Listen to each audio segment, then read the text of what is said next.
surprised by that? Are you alarmed by that? Or is this the first year you've noticed that? Well, we used to always complain, and I mean that's just a complaint. No, maybe it's a statement on how you guys have had to do it collectively as well. I'm just wondering if it's just a stat, but if you have a reaction to it. No, there's times in the past when we used to, get after Jerry and say, I don't know how we count tackles and how we do some things.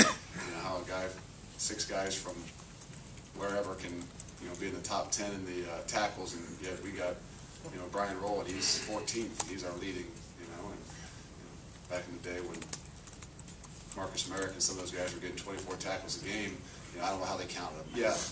With that being said, I mean, it is a collective group. You can walk in our thing and look at our production chart and see the disparity. Where in the past you've probably had 3 guys at the top of that production chart. That were far and away above everybody else. So it's a little bit of who we are, and it's probably a little bit of that. We got a collective group. Luke, you talked about on-field leadership and how maybe that can prevent something from snowballing. With that being said, might the move to permanent captains be sooner than you thought, sooner rather than later?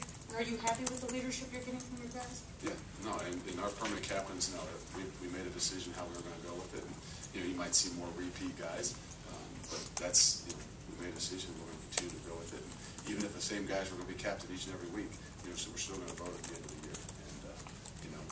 We need a collective group, just like we just said.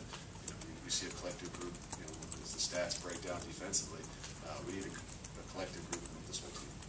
If you wanted to change the logistics of offensive play calling, Luke, either the who or the how, do you have the authority to do that?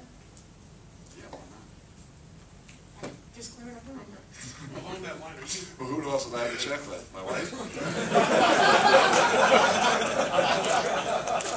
Well, we do everything together, though. I'll take the ball then and just ask this. Along that line, are you listening when they're on offense to the play calls? Have you interjected at any point this season, hey, no, I'd really rather see this. Why aren't we trying that? Have you been involved in that process? Yeah, I listen, and I'm there with them, and I throw my 2 cents in, at times, and then there's times I just sit and when they get done doing what they do, and say, no, let's go ahead and punt, or let's kick the field goal. Probably made a couple suggestions. That's during a game,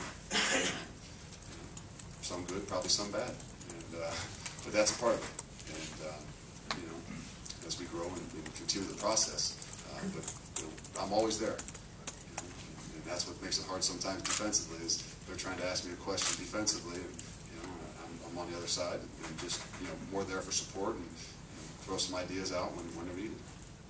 Patrick? Coach, I wanted to ask about Jamal Berry. Where is he at physically, mentally right now, and how does he fit into the game plan in the running attack and on special teams? Jamal, obviously, special teams has been where he's kind of been most focused. His ability to return some kicks. You'll probably see him a little bit more on some kick coverage things.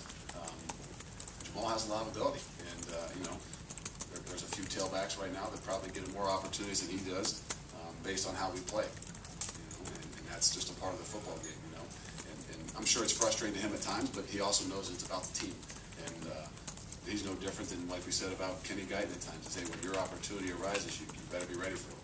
So whether that's running the football, whether that's receiving the football, whether that's returning a kick, but his attitude has been right, and he's with us, and that's the most important thing. One final question. Go ahead, Russ.